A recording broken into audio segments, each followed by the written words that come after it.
Yo, selamat datang di channel Warga Anime, warganya para wibu sedunia. Dan masih bersama Mr. Q di sini. Pada kesempatan kali ini, Mr. Q akan melanjutkan pembahasan alur cerita light novel Tensei Citra Slime Dataken volume 9 part 10. Jika kalian belum menonton part sebelumnya, kalian bisa menontonnya terlebih dahulu di link yang tertera di deskripsi. Di sini kita akan diperlihatkan adanya peserta di luar prediksi BMKG, dan kita juga diperlihatkan pecahnya pertarungan di ronde pertama. Dan langsung saja, tanpa basa-basi lagi, mari kita mulai.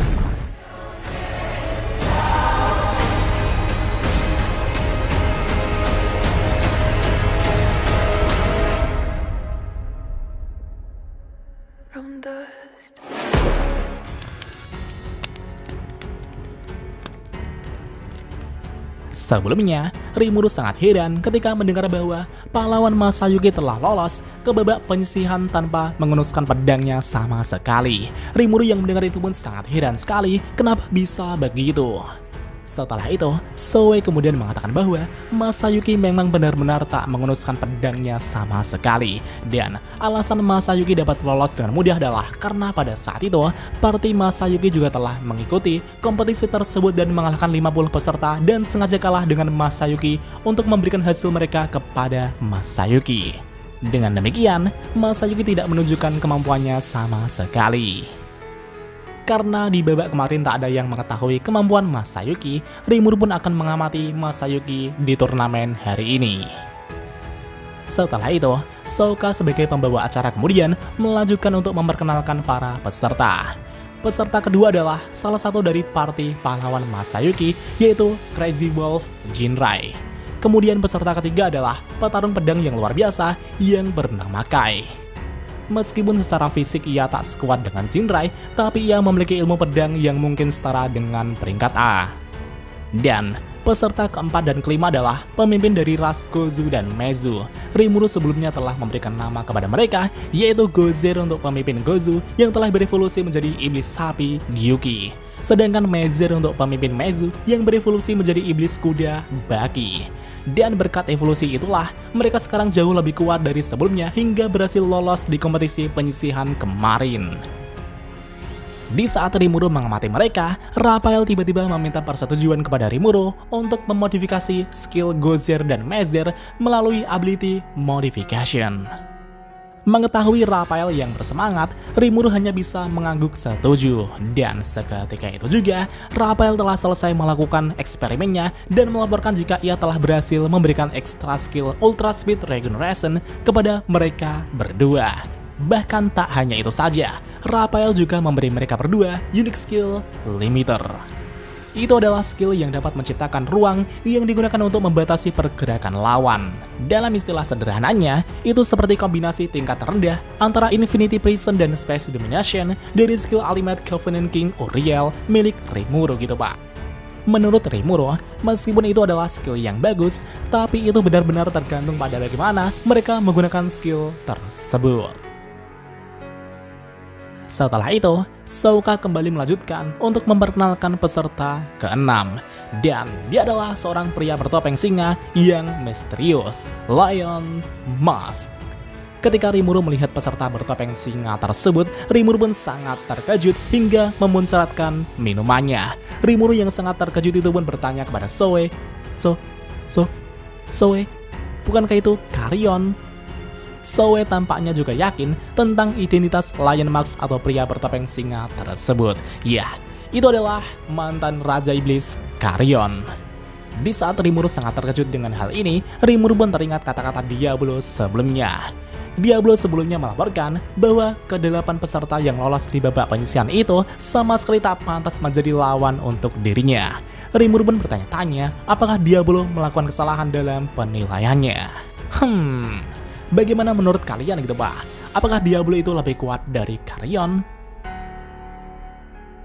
Sedangkan di sisi lain, tepatnya di bangku para penonton, di sana terlihat 3 orang aneh yang berserang untuk pria bertopeng tersebut. Dan ternyata mereka bertiga adalah ketiga putra Raja Iblis Dagruel yang telah menjadi bawahan Sion. Bahkan lucunya, mereka saat ini telah mengenakan pakaian yang bertuliskan I Love Sion sambil bersorak dengan meriah. Rimuru kemudian bertanya kepada Zoe kenapa mereka bertiga malah bersorak untuk pria bertopeng tersebut. Zoe menjawab bahwa di pertandingan penyisihan kemarin, pria bertopeng tersebut telah mengalahkan Daguda, Debura, dan Ryura. Dan karena itulah, mereka bertiga bersorak kepada orang yang telah mengalahkan mereka bertiga. Rimuru yang mendengar itu pun merasa jika tak ada peserta yang mampu menyaingi pria bertopeng tersebut kecuali Gelt seorang. Namun meskipun begitu, Rimuru juga tak terlalu yakin jika Gelt bisa menang melawannya. Setelah itu, Sokka dengan bersemangat kemudian memperkenalkan peserta ketujuh di sana. Ya, dia adalah tokoh utama yang sebenarnya, Letnan Kebanggaan Federasi Judo Tempest, Gobutta. Dia adalah anak muda berbakat yang telah mencapai posisi komandan di sini. Pertarungan seperti apakah yang akan ia perlihatkan? Mari kita nantikan di pertarungan nanti. Di satu sisi, Gobutta yang mendengar jika dirinya diperkenalkan secara berlebihan itu pun sangat ketakutan sekali. Gobutta dalam hati berteriak, "Hentikan itu!" Ya, Gobutta sangat ketakutan itu karena ada pria bertopeng di sebelahnya yang sangat jauh, bahkan jauh lebih kuat dibanding dirinya. Jika pria bertopeng itu menjadi lawan nantinya, Gobutta pasti akan dihabisi. Setelah itu, Sokka pun akan memperkenalkan peserta ke-8 sekaligus peserta terakhir pada turnamen bela diri ini. Ya, dia adalah jagoan kita di turnamen ini, Gelt sama. Baiklah, setelah ke-8 peserta dikumpulkan, siapa di antara mereka yang menjadi pemenangnya? Mari kita nantikan kehebatan mereka semua, ucap Sokka dengan sangat antusias. Setelah semua peserta diperkenalkan, Rimuru kemudian berjalan menuju ke arena untuk memberikan pidato kepada peserta di sana. Ketika Rimuru berjalan ke arena, semua orang itu pun sangat antusias dan bersorak untuk Raja Iblis Rimuru sama. Segera setelah itu, Rimuru kemudian berkata kepada para peserta di sana, "Baiklah semuanya, jika dari kalian berhasil memenangkan turnamen ini, aku akan memberikan kepada pemenang sebuah kehormatan sebagai kewarganegaraan khusus bagi bangsa kita. Sedangkan untuk pahlawan Masayuki, jika ada menang, aku akan mengizinkanmu untuk menantangku." Namun di satu sisi, Masayuki tak terlihat bahagia sama sekali. Dan selanjutnya, Rimuru kemudian melihat ke arah Jinrai dan bertanya apa keinginan Jinrai jika ia berhasil memenangkan turnamen ini. Tapi Jinrai menjawab bahwa ia tak berniat menjadi juara turnamen ini. "Aku hanya ingin membantu pahlawan Masayuki-san. Dan pahlawan Masayuki lah yang akan memenangkan turnamen ini dan mengalahkan Anda, Raja Iblis Rimuru." Rimuru menjawab, "Baiklah, aku mengerti. Tapi sebagai rasa hormat untuk pejuang seperti Jinrai, Rimuru akan memberikan perlengkapan bagus untuk Jinrai nantinya." Karena berkat partisipasi party pahlawan Masayuki, Rimuru berhasil mengumpulkan penonton yang sangat banyak di sini. Selanjutnya, Rimuru kemudian menoleh ke arah pria bernama Kai di sana. Namun di saat Rimuru ingin mengatakan sesuatu kepadanya, dia tiba-tiba dengan lancang berkata pada Raja Iblis Rimuru sama. Kai berkata, "Oi Raja Iblis, aku bahkan lebih kuat dari pahlawan terpilih itu. Tidakkah kau ingin melawanku juga saat aku menang?" Dan seketika itu juga, Diablo yang berperan sebagai wasit itu pun langsung menjawab perkataan Kai tersebut. Diablo dengan menyeringai berkata, "Kufufufufu, beraninya kau menyinggung Rimuru sama. Karena kau memiliki keberanian untuk bertanya, jika kau berhasil memenangkan turnamen ini, aku akan menemanimu bermain. Dan jika kau berhasil mengalahkanku, aku akan menyampaikan permintaanmu pada Rimuru sama untukmu." Dengan demikian, Rimuru pun terselamatkan dari hal-hal yang merepotkan. Rimuru kemudian mengatakan jika dirinya dan pahlawan terpilih sudah membuat perjanjian sebelum ini. Tapi jika ada yang ingin bertarung dengan diriku, maka mereka harus mengalahkan 4 raja surgawiku untuk membuktikan kemampuannya terlebih dahulu. Kai dengan sombongnya menjawab, baiklah. Aku tak peduli apakah itu pahlawan terpilih, iblis, ataupun Raja Iblis sekalipun. Tak ada dari mereka yang bisa menyaingi diriku.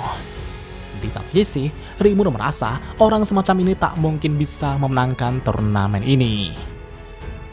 Dan selanjutnya, Rimuru kemudian mengabaikan pria bertopeng dan memberikan semangat kepada Gozer, Mezer, Gelt, dan Gobota. Setelah Rimuru selesai memberikan sambutan kepada semua peserta, para peserta pun akan diundi untuk menentukan lawan mereka masing-masing. Dan hasilnya, ronde pertama adalah pertarungan antara Gozer versus Mezer.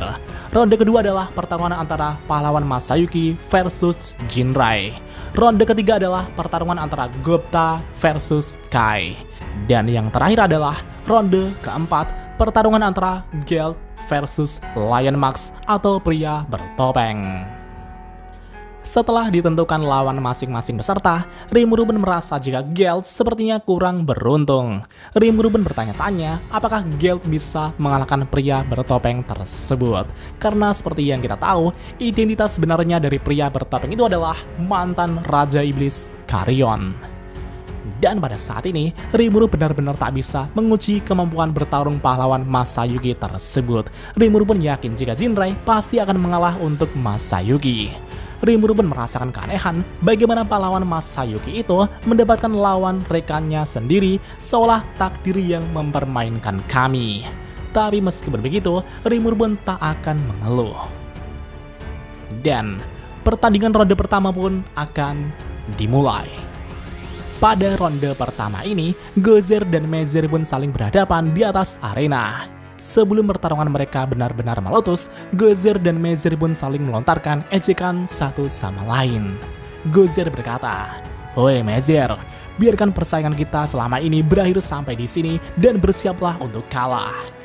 Mezer menjawab, "Omong kosong kau Gozer. Orang yang akan mengisi posisi terakhir 4 Raja Surgawi Raja Iblis Timur sama adalah aku. Kau dapat pergi dan menikmati masa pensiunmu di labirin." Gozer berkata, "Konyol sekali kau Mezer, kau tak pantas mendapatkan gelar agung dari 4 Raja Surgawi." Dan dengan kata-kata itu, duel antara keduanya pun langsung meletus. Gozer dengan kapaknya itu pun langsung melesat ke arah Mezer.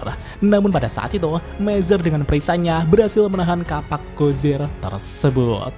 Dan seketika itu juga, Mezer kemudian menyerangnya dengan tombaknya. Tapi Gozer dengan sigap dapat dengan mudah menghindari serangan tersebut. Jual beli serangan pun terus-terusan dilakukan. Keduanya bertarung dengan sangat sengit sekali. Gozer dan Mezer adalah ras yang sudah lama berseteru hingga 100 tahun lamanya. Dan bagaimanakah akhir dari duel mereka nantinya? Mari kita lanjut di part selanjutnya. お前も同じ目に遭うってことでいいんだよな。